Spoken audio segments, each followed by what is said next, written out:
fear of digital transformation, your workforce's ability to embrace, learn, and adopt new technology can really impact the ability of your organization to thrive in the new economy. What can you do about it? Well, my next guest is a specialist in organizational psychology who focuses on the intersection of people and technology, and he's got some answers for you, so stay tuned. This is Business Confidential Now with Hanna Hasl-Kelchner, helping you see business issues hiding in plain view that matter to your bottom line. Welcome to Business Confidential Now. I'm your host, Hanna Hasl-Kelchner, and I have a very special guest for you today. His name is Steve Prentice. He's a specialist in organizational psychology who helps people and organizations understand each other, the technologies they use, and the changes they represent. He's a speaker, writer, journalist, and university lecturer who focuses on human acceptance of cybersecurity, artificial intelligence, blockchain, and the future of work. His fourth book is entitled The Future of Workplace Fear: How Human Reflex Stands in the Way of Digital Transformation. And it focuses on this one key fact, that humans are driven by fear. Actually, you may be scared just listening to this right now, but hang on there. So anybody who's looking to deploy digital transformation really needs to understand this. And that's why we're all here today. And it's a treat to have him join us. Welcome to Business Confidential Now, Steve. Well, thank you, Hanna. It's a pleasure to be here. Yours is a fascinating topic, and this nexus between people and the technology they use, which seems to be changing at such a rapid rate these days. Just so that we're all on the same page, please help me understand what you mean by digital transformation. It can mean a lot of things to a lot of different companies, but basically you're talking about the technologies that we bring into business. The computers that we use, the technologies we use to communicate, social media, and of course, moving into things such as working from home, but also think about things such as your smart doorbell on the outside of your house. These are all ways that our lives are changing because of technologies that are both intelligent and communicating with each other. They are connected. So this is the transformation we're going through right now, is one in which we as people are working so much more closely with intelligent, connected technologies to get our work done. Whether you work in an office or you work in a location with machinery or in a hospital, we're all facing the same kind of digital transformation right now. Indeed, we are. And it just seems to be increasing faster and faster all the time. I think if people misplace their phone, half their life is gone, if not more.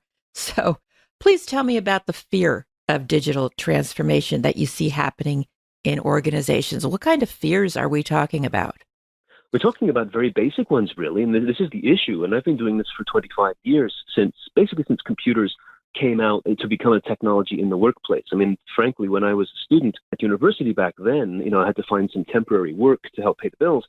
And wherever I worked, just simply doing database stuff or number crunching, people would be around me in the office would be worried, how can I use this? I don't know what it does. What if my document loses? Where does it go? There was an enormous fear about how the technology works because there was this disconnect basically between how the computers were designed to work by computer scientists and how the end users were expected to use it.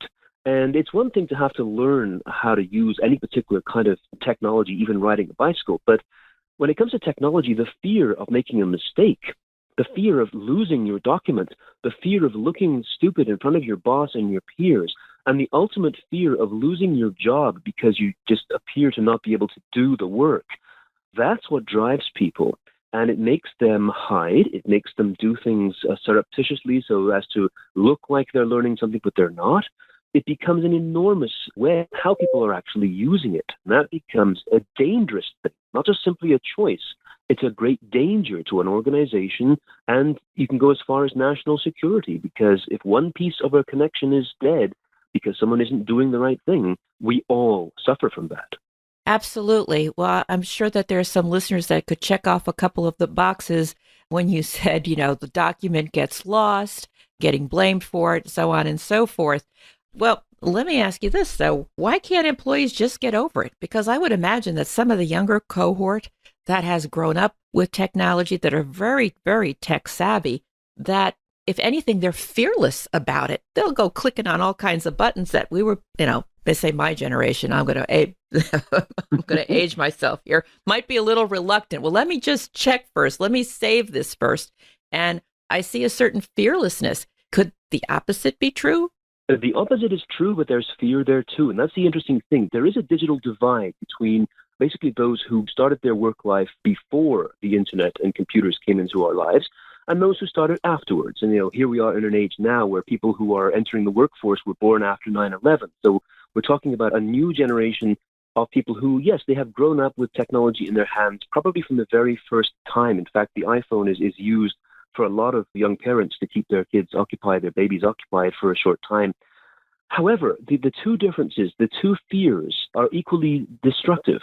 For the older generations, as we pointed out, it can be the fear of making a mistake, the fear of losing a document, the fear of just getting stuck, or even the fear of taking the time. For example, in a person's own home, you probably have a router. You probably have that device that takes your internet signal and sends it to your computers and then sends everything back out to the internet. How many people have changed the password on their router? Most people don't even know it exists. And those who thought about doing it, it can be a scary thing. What if I make a mistake and my router doesn't work and there's no internet in the house? Oh my goodness, how terrible would that be? So there's that kind of fear about having to read the instructions and using a technology and making a mistake in setting it up, or even the cost of having someone come in and do it. It doesn't seem necessary. And that's just simply hope for the best and just work with it and hope that it works.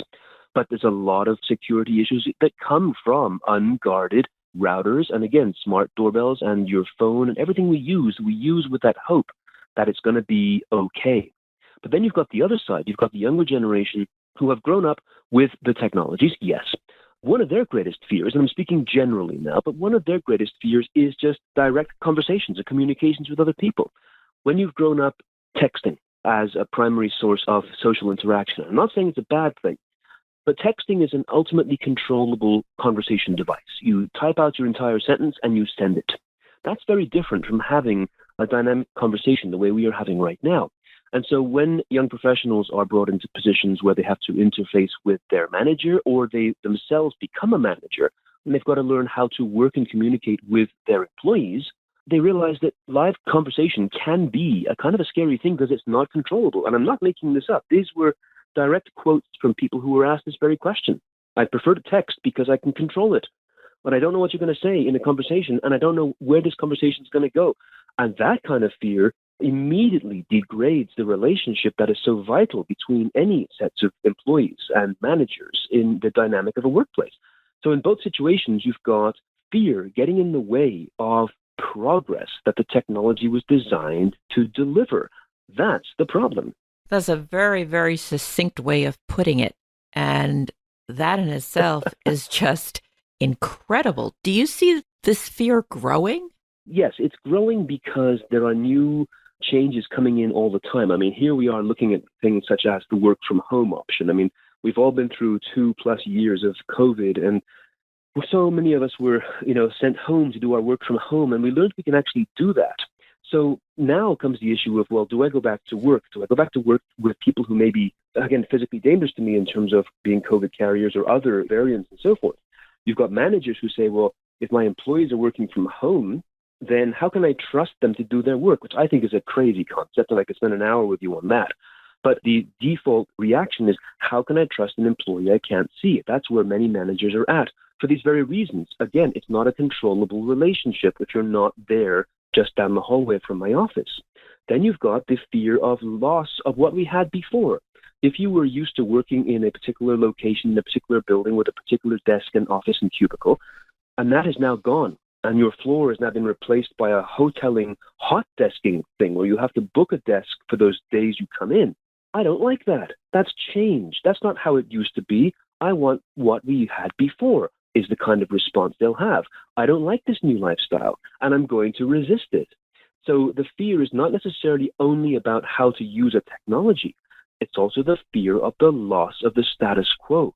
Human beings instinctively do not like change because change means a threat to your stability and your safety. So not only are we looking at the fear of looking stupid in front of our peers and our managers, we're also looking at the ultimate human fear of change. We don't like change because it represents on a purely instinctive level some new element that could be dangerous to us. And that, again, is a big chasm between those who design the new workplace and those who are forced to accept it. And many may accept it grudgingly, but under the surface, they will not cooperate fully. They unconsciously may sabotage the system through their lack of desire to participate. That too is very dangerous. Well, isn't this a fun situation? Steve, Yeah.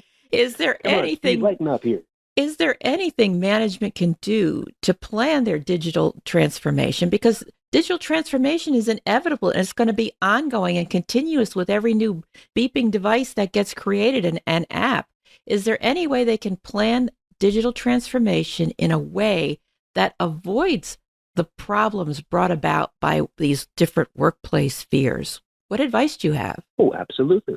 Absolutely, they can. That's why management is a one-word term. It's about managing how your company operates. There's so much they can do to thrive and make not only keep the company safe, but also to have happy employees, engaged employees, and employees who are willing to stay. Because remember, we are far more empowered now as employees than we were even a decade ago in terms of knowing that there are other jobs out there. Despite the headlines, saying that there's economic issues going on, there's always other work out there. So managers need to recognize to attract and retain employees, we've got to create a workspace that is conducive to how they want to work today. So the answer is yes. All management has to do is to modify the culture to embrace these new habits. Now, what do I mean by that? If you have a new technology, and the one that I like to use the most is the notion of password management software, okay? I know it sounds very technical, but the point is you've got to maintain your passwords when you're working in an office or at home. If you are a nurse or an accountant, it doesn't matter. Whatever you do as a job, you are interfacing with a network in your employer's company. If you do not maintain passwords safely, all kinds of bad stuff happens through cybercrime. This is a big area that I work in, most of the time. So how do you get people to want to use password management software and use it correctly? All you've got to do, management, is give them the time to learn properly. That's the big change. Over the last few decades, if you had to learn something as an employee, you were sent to a workshop, sent to a training session. And I know because I've delivered many of them myself. It's totally unfair to expect people to learn a skill after sitting in a classroom for 1 hour or 6 hours. Most of what they hear and see will evaporate within 24 hours because humans don't learn like that.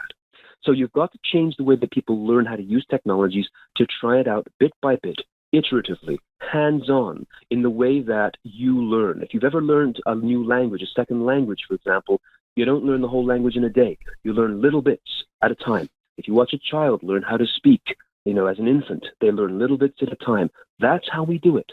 So management can very easily resolve all these problems simply by modifying. That doesn't mean a wholesale change, but fine-tuning the way that they help their employees feel comfortable with the new technologies or the new techniques. So whether it is a password management software or a new way of hoteling or hot desking in the office or a hybrid work scenario or any other regular old normal that they want to bring back, we have to change the way that humans are given the time to learn and practice. Just one more very brief example for you, Hannah. Imagine, for example, phishing emails. You hear this all the time, people clicking on an email that brings in malware into the organization. The main culprit there is not the email. It's the fact that employees feel they're so rushed that they have to click on this thing and get it done before they get in trouble for spending too much time. They're under such pressure to get work done that they click out of haste. That has to be removed. Give people the chance to take their time and do things right, and you will eliminate so many costly mistakes and so many examples of attrition or just simply employee migration. And you will generate a much stronger workforce and a stronger company for this new decade. That all makes a lot of sense, Steve. So why aren't more managers doing that when they're engaging in digital transformation? Once again, one word: fear. On one level, you've got the fear of looking stupid. Why didn't you do this before? If you're the manager, why didn't you do this before? Now you look stupid for not having done this in the first place. If you do decide to put your neck out and say we should make these kinds of modifications, now you're going to get blowback from senior management who say this is going to cost us too much money. We don't have the budget for this kind of training. We can't do this kind of stuff. Why don't we just go back to how it was? So there you've got layer upon layer of fear, because if now as a manager you try to put this forward, and to be fair, there's many, many managers out there who love their team. They want to make their team successful. It isn't like all managers are bad, but they're trapped between the needs of their employees and the demands and expectations of their senior management and their board of directors, who are most interested in long-term vision for the company and, maximize profits if it's private sector, or just simply maximize efficiency, even in public sector areas. And sadly, many of the people in these senior positions just don't have the time themselves to learn enough about whether it's a cybersecurity issue or just simply a workplace issue. They don't have enough time to learn or interest to learn, and nor do they themselves want to look ignorant if they own up to the fact that they don't know what cybersecurity is or what a particular kind of threat happens to be. So you've got fear all the way up the ladder, right to the C-suite. Individual fears that together compound to make for a very dangerous situation. So why can't it be done? Because everybody is afraid of either looking stupid, costing too much money, or again, just making change happen. Why can't we go back to the way things were? But sadly, the old normal will never return. So just like we had film companies in the 1970s and 80s that went out of business because they didn't want to go to digital, the same thing's going to happen to many organizations whose product may be excellent, but because they haven't given the opportunity to embrace change within the organization, will go the way of so many other faded brands by just not changing quickly enough. So really, it all boils down about maintaining competitiveness, and there's no way to kind of snap board of directors or senior management, the C-suite, out of this to say, look, you can't possibly know everything. Let us help you. And this is an investment you need to make in order to leapfrog these products. They don't want to get that. Well, that's been a problem for many decades, is that once you get to those levels, obviously, profitability and shareholder value are key issues. But once again, there's a gap there, because if I can explain that shareholder value is actually based on the longevity of an organization, that's investment 101. But the point is, the longevity concepts are still stuck in 2 decades past. We'll set a 10-year plan for the company. Well, we can do a 10-year plan, but you've also got to have a 10-month plan, because that's how quickly things are changing. Now, all of these fears that we've discussed can be fixed, but we've got to replace the element of fear, which, by the way, is an emotion. This is an emotional side of the human self, with the facts of how to do it. If you think, for example, about a child who's afraid to go to sleep at night because they think there's a monster under the bed. We all know that kind of story. What do you do to prove to the child there's no monster under the bed? You show them under the bed, right? You get a flashlight and you show them there's nothing there. These kinds of things are what we need to do for grown-ups as well. We need the facts to show them how to use a technology or how to change their company in order to embrace what's going on, because the concepts that they embrace generally are always filtered first through emotion, and logic always spends time trying to catch up. So there's a very simple solution to all of this. It's what I call bringing the facts up to meet the fear. You have to neutralize fear with facts. And that, in a training situation, is showing somebody how to use something iteratively, but on a C-suite level strategic way, it's by just demonstrating, for example, how a single person working from their home for the company, using a particular third-party storage device to store their files, can become the cause of ransomware and bring the company to its knees for a year or more by just a simple dismissal of a security policy. People don't want to grasp that kind of detail because it just seems too scary. That's what we have to deal with. Bring the facts up to meet the fear. How are you going to fix this? Time, training, and a modified way of managing people so that they can learn these skills and feel good about it. It's very easy, and it costs pretty much nothing, because it's just a matter of using company time in a different way. Well, they can do it right in the first place, or they can learn to do it over.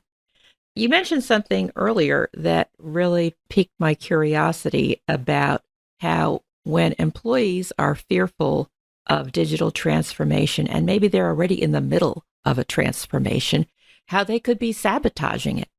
If you're in management and you have a digital transformation in progress, or maybe you think it's already happened, but it really hasn't because employees may be undermining it and somehow, how do you know? Well, once again, it depends. We've got to sort of look at which things we need to know about. How do you know what you don't know? It starts with that expectation that these things can happen. I'll give you one specific example. It's very annoying when people get this notification that says it's time to change your password again. Some people get it every couple of weeks. You've got to change your password. People don't like changing passwords. So they'll either ignore it, or they'll just simply leave the current password and add a 1 or an exclamation point at the end. That isn't fixing the problem, because they're not aware that the bad guys out there know a lot about this. They know people do this, and so they just simply search for passwords with an exclamation point at the end. They know this. But others will grudgingly change the password to something much longer and more complicated, and then the moment that IT people turn their backs, will turn it back, right? So they'll do what they're told to, and then as soon as the IT people have left the room, they'll change it back to the old password, which is a lot easier. That's a classic human thing to do, right? It's just a matter of once the teacher walks by, you pretend you're writing your exam, and then you go back to whatever once they're gone. So you've got to know that these kinds of things happen. You cannot rely on people to simply just sit down and do what you ask them to do. Isn't because they don't like you or like the company, but because they're afraid of getting it wrong, or they're afraid of the repercussions if they can't remember their password. Now they've got to call the help desk and so on. Now, I'm using a lot of password and cybersecurity examples, but it can spread to any area of where people work. If they don't want to do something, the natural desire is to just hide it and just do it the way you used to. It's kind of like smoking in the washrooms, which was a big problem for a lot of people for a long time. After smoking laws were passed, they would still sneak their way into smoking. And it still happens to this day on airplanes. You hear the stories all the time, people smoking in the bathrooms, because they don't want to give up what they know and love. So it becomes an exercise in basically risk assessment. What do we not know that we don't know about these changes? Quite simply dealt with through research. What have other companies gone through? What have their challenges been in terms of getting employees or managers or the whole population to work in the same direction to fix a particular problem? You just can't assume that everybody's going to be on board, because human beings just naturally want to go back to a safe space. So that's the default you've got to work with, their natural desire to go back to a safe space. It's not that you can't trust people, it's that you have to understand why people work the way they work. And that's what organizations have to do. But in my professional experience, working with many of them in cybersecurity and just generally, there is a huge gap of awareness between what senior managers and managers assume is going on and what is actually going on. And that's nobody's fault. It's just simply how the culture has evolved. So we require some conscious application of awareness paired with the appropriate kind of training and time to make these new things happen if you want your company to survive the next 5 years. So in your professional opinion, is this gap of awareness sort of the holy grail of why digital transformation is problematic and triggering so much fear on all fronts? It is, because it's looked upon as a panacea. It's looked upon as a new solution. Everyone's got to get into, whether it's e-commerce or whether it's using blockchain technologies or just simply connecting with suppliers around the world to cut costs. If you can have suppliers in different countries to work with you, that's great. But if any one of the suppliers, no matter whether they're next door or around the world, have a weakness in their system, that weakness will get into your system too. The Holy Grail really is a true understanding of the fact that we need a conscious awareness of both threats and benefits of the technologies that we're using to transform our organizations. Not just simply open the box and make it go and assume everything's going to be fine. If you're going to buy your first car, you've got to learn how to drive it. You've got to learn how to drive it defensively so that you can be not only an operator of your car, but a defensive citizen on the road. That's a commitment that everyone's got to take on. So yes, that is the Holy Grail, is that companies moving forward into the rest of this decade need to recognize that to survive, it isn't just simply about building a better product. It's about building a better culture within that is going to attract people who want to stay in an era where career mobility is far more available than it ever was before. But the culture within the organization is one that is supportive of learning, of development, and of even experimentation. Give people the chance to learn the skills they need to learn, and they will flourish. They will love being there. Give them the trust to work from wherever they need to work, and they will do the work. People are very good and very proud of being able to achieve their professional abilities, whatever level they're at. Most people can be trusted to do great work. So you see there's a lot of elements here that tie towards this notion, the Holy Grail, of making sure that to have an effective company, we've got to make these pieces work correctly. And that's all coming down to human elements of trust, education, time, and awareness that If we don't do that, they will naturally fall back into old habits. And we haven't got the time, literally, for that to happen. We've got to move forwards. Absolutely. Well said. We have to move forward. So thank you so much for your time, Steve. I appreciate your thoughts about this important topic. And I think it's often overlooked because, like you said, people are focused on other things. And in the meantime, digital transformation is not just eating their lunch, but their bottom line. So if you're listening and you'd like more information about Steve Prentice and his book, The Future of Workplace Fear, How Human Reflex Stands in the Way of Digital Transformation, that information can be found on the show notes at Business Confidential Radio. And if you know someone whose business is either entertaining or undergoing some type of digital transformation, please tell them about this episode. Share the link, leave a positive review so others can learn about it too. Thank you for listening to Business Confidential Now with Hanna Hasl-Kelchner. Have a great day and an even better tomorrow.